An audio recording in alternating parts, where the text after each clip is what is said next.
Nous sommes à Voskresensk. Derrière moi se trouve elle, Aeroles 01. C'est notre toute dernière création phare chez Aeronova. Nous sommes ici pour lui injecter un peu de pression et voir comment il se comporte de l'intérieur. Nous passons en douceur à l'assemblage de nos structures métalliques, dont fait partie l'empennage. Nous passons également à la nacelle. Il faut comprendre pourquoi nous le construisons en premier lieu, quelles sont ses caractéristiques techniques, quelle mission il doit accomplir. Nous allons discuter avec le concepteur en chef, Dmitri Sergeyevitch Kmel. Il est également présent ici aujourd'hui. Et nous allons vous montrer un peu comment tout se passe, quels travaux sont en cours. Et nous allons assister aux opérations sur le site. Actuellement, une tâche est à accomplir. Premièrement, nous testons l'enveloppe. Deuxièmement, nous assemblons sa structure proprement dite, car elle comprend de nombreux éléments de fixation. En fait, il s'agit d'un dirigeable semi-rigide. Après cela, nous commencerons les essais en vol. Pourquoi faisons-nous tout cela?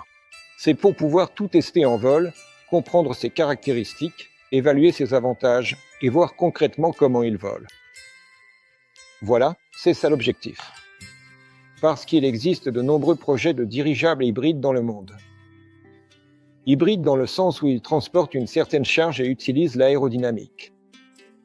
Mais ce sont soit de très grands projets, énormes, qui n'ont pas de démonstrateur. Ce sont des projets qui affirment simplement qu'il est possible de construire de tels dirigeables ou qui dépensent des sommes colossales pour les construire, mais au final, rien ne vole ou alors ça vole mal. Il existe aussi quelques petits appareils. En général, ils volent très mal car ils sont conçus spécifiquement pour le décollage horizontal depuis une piste.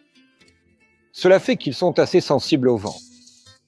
C'est pourquoi ce que nous intégrons actuellement et avec soin dans cet appareil, c'est un compromis tout à fait raisonnable entre la forme classique et traditionnelle du dirigeable et ses caractéristiques aérodynamiques intrinsèques, ainsi que de nouveaux systèmes de propulsion avancés et de contrôle précis qui lui permettront de faire tout cela en vol stable et parfaitement maîtrisé. Alors, les amis, pour résumer, qu'est-ce qu'il nous reste au final?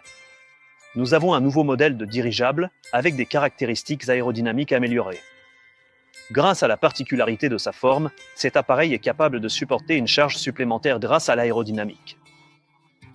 Cet appareil a pour caractéristique une longueur de 18 mètres et une section médiane de 4 mètres, c'est-à-dire à la partie la plus large de l'enveloppe. L'appareil sera capable de soulever environ 50 kg. Son volume total est de 190 mètres cubes, dont 150 constituent le volume de gaz. Nous avons entièrement vérifié l'enveloppe, testé ses propriétés de rétention de gaz et contrôlé la qualité des soudures. Actuellement, l'équipe termine l'assemblage de la partie arrière du dirigeable, car il se compose de deux parties.